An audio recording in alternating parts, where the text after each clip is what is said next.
nangondaga haidoktana khanghandanaga thamlibase magunna ma helhallibani lochillibani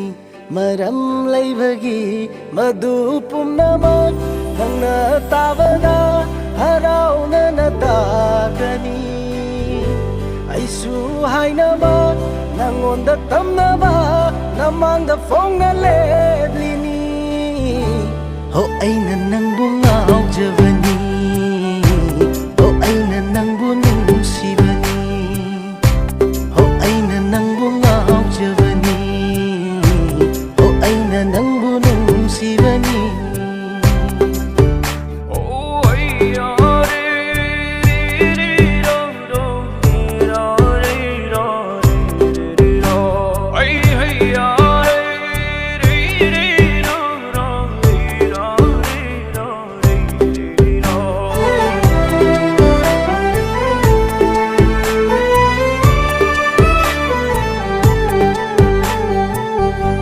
Khalibani aisu wakhal macha ama kari karamna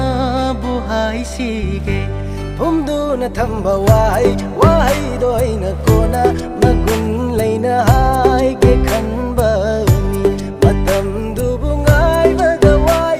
o hai ning badawai numit subangai ri ai roi khanna hai davani o wana khangbani